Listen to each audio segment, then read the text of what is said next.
Got too tired to do it. Maybe you'll finish your life's work early. Or maybe you'll hear a second calling and say, hello, future. Call your advisor about the powerful resources of Lincoln Financial Group. These were the voyages of the Starship Enterprise. Next week, the series finale, and Showbiz Tonight boldly goes live with crews and creators every night. The final track on Showbiz Tonight, Headline Prime, starting all next week, 7 Eastern. Is the fire? You have an emergency? We just got a neighbor dead! Be there as Dr. Sanjay Gupta takes you inside the anatomy of murder. CNN Sunday night, May 15th, 10 Eastern. Closed captioning hours on CNN, sponsored in part by Eggland's Best Eggs. Better taste, better nutrition. Want to know my secret to get my family to eat healthy? Grandma, My secret's Eggland's Best Eggs. they taste great. And they're also good for you. Try Eggland's Best.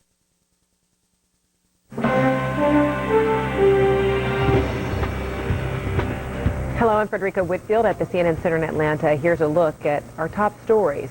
In Iraq, a suspected aide to a top al-Qaeda leader is in military custody. Iraqi security forces captured Ammar al-Zubaydi in Baghdad. The U.S. military says al-Zubaydi is responsible for an attack on Abu Ghraib prison last month, and he may have provided explosives for car bombs. It's believed he is an aide to terror group leader Abu Musab al-Zarqawi. President Bush is in Moscow for tomorrow's Red Square celebration marking the end of World War II. Mr. Bush and Russian President Vladimir Putin are meeting in private. Bush wants to discuss building democracies. Putin is irritated, however, about Bush's recent criticism of Russia's treatment of its former republics. And if you haven't called Mom just yet, you may want to pick up the phone. It is Mother's Day. Shoppers shell out more than $11 billion for mothers on this special day. And that includes dinner and jewelry, those being the most popular gifts. But hugs are free. More news in 30 minutes. People in the News begins right now with profiles on Tom DeLay and Tony Blair. Next, some People in the News. He's called the Hammer, a politician respected and feared by his colleagues. He will feed you. He will fund you. But in the end, he will destroy you if you don't play ball with him. But before Tom DeLay went to Washington, he had a reputation as a party-hardy politician. He got the name Hot Tub Tom. The story of Tom DeLay's rise from the exterminating business to House Majority Leader and the ethical bumps along the way. Then, he's the embattled prime minister whose decision to invade Iraq threatened to send his political career into a tailspin. But he's managed to hold on to power despite his party's disappointing performance. And I think I have a very clear idea of what the British people now expect from this government for a third term. The personal and political battles of British Prime Minister Tony Blair. And later, he's the on-screen king of cool, who's battled racism and drug abuse before he landed on Hollywood's A-list. I had deviated my septum, snorting cocaine. So I realized, okay, I can't snort cocaine anymore, but I can smoke it. Overcoming addiction and conquering Hollywood. Let's talk about your latest obsession. A candid conversation with Samuel L. Jackson. Now, from the pages of People magazine and the Network for News, a look at the most fascinating people in the news.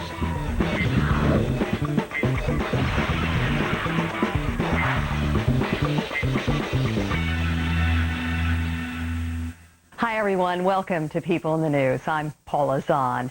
He's one of the most powerful and influential Republicans in Congress and also one of the most controversial. House Majority Leader Tom DeLay is known as the Hammer, a master fundraiser who demands nothing less than total party loyalty. But DeLay often draws considerable fire. He's been admonished by the House Ethics Committee 3 times in just the past year alone. And now he's facing yet another investigation. Candy Crowley has our look at the former Texas bug exterminator who's become a lightning rod in Washington.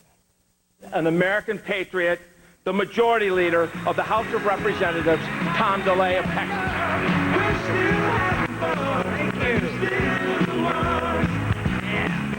It's a long way from the limelight to Laredo, but that is where Tom DeLay was born and where his story begins.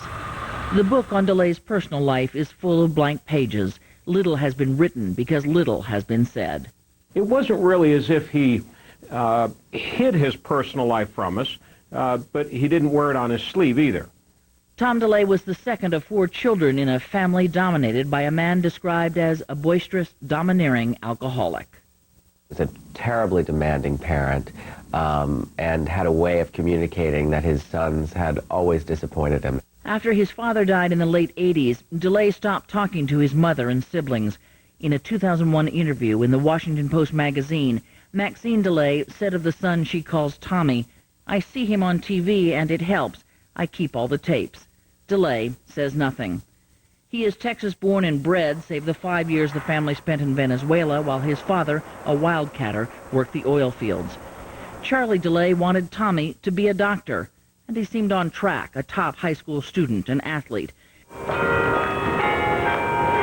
But 2 rambunctious pre-med years at Baylor were followed by an invitation to leave. We got crossways with the administration because something that had happened at Texas A&M. Baylor is a Baptist institution, painting something green, small-time vandalism after involving sports. DeLay graduated from the University of Houston, a biology major. He went into pest control. He got a job mixing rat bait in Houston and ended up gradually working himself into a position in which he could buy an exterminating company. His business drew 3 separate IRS liens for not paying payroll and income taxes. He tangled with business partners, twice settling out of court.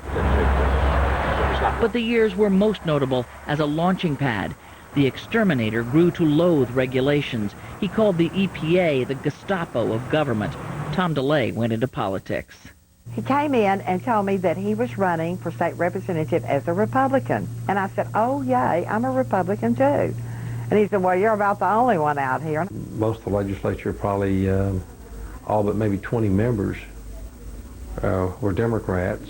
So when Tom won, it was unusual. He was the Republican representative from Sugar Land, and he was a lot of fun, able to master both the legislative process and the art of auctioneering. $14,000 DeLay's stint in the state legislature was unremarkable, but he was well liked by all parties. And Tom was a good sport. You could tease Tom, and he'd take it and he'd tease back. So when things would come, if DeLay got up there, we'd start chanting, "DeLay, DeLay." The Texas legislature meets for 4 months every 2 years. The pay is so small, few can live on their own in Austin. In 1981, 6 of them shared a condo. Buher, DeLay, 2 more Republicans, 2 more Democrats. They called themselves the Macho Manor Group and hung out at the Broken Spoke. I'm good, baby. If you remember the old TV program called Cheers, it's kind of a spot like that, but you got to put it in a country western setting. They talked issues, partied, pulled practical jokes, and over time, DeLay's Austin antics earned him a rep. Tom had a real strong reputation of having a very good time while he was there. In fact, he got the name Hot Tub Tom. After 6 years as a state lawmaker, Tom DeLay spotted an opening and took his shot. He filed for that open seat and grabbed onto Reagan's coattails, and he won election to the House. Tom DeLay was moving on and up. The House will be in order. Members elect and their guests. He arrived in Washington as he left Texas, a true believer in fewer regulations, lower taxes, smaller government, and a swaggering party-hardy guy.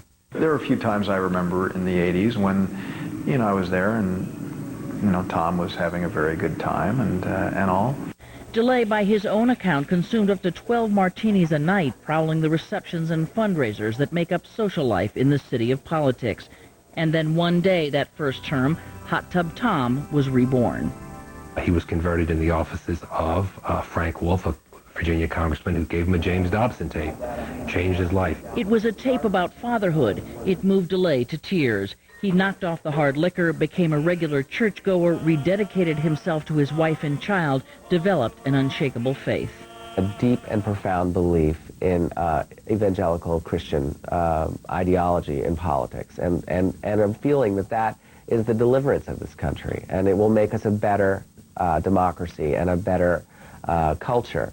Still, there was little he could affect for most of his first decade in Congress. DeLay was a backbencher, a newbie in a minority party. Well, the Republicans are working. Things would change with time and cookies.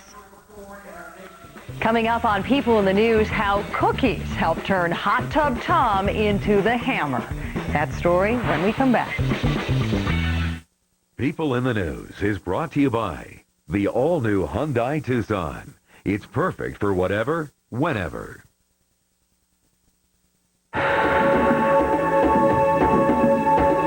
We're investing over $1 billion in North America. It began with a new design and research center and test track in California, a new engineering facility in Michigan, and now a state-of-the-art assembly plant in Alabama, creating thousands of new jobs across the country. The result will be a Hyundai like you've never seen before. Authentic ingredients, bold, passionate flavors. Now you can bring the delicious taste of the bistro to your own home. I'm Lou Gentina Sargento Cheese, and our new bistro blends combine our family's fresh shredded cheese with other natural ingredients like basil and sun-dried tomatoes to bring a burst of extra flavor to your meals. New bistro blends from Sargento. Our family's passion is cheese. And now try Bistro Blends for free. Visit Sargento.com for details. I want to turn our backyard into our dining room, our family room, our retreat. You can at the Home Depot, the only place with everything you need to transform your backyard into an affordable, refreshing hideaway. Thousands of options at guaranteed low prices every day.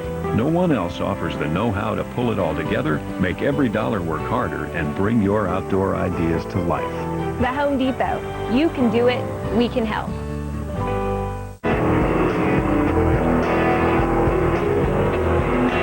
What do NASCAR and the Kentucky Derby have in common? They both usually know their way around a track. And they both have MB&A credit cards. Whatever you're into, MB&A has the card for you.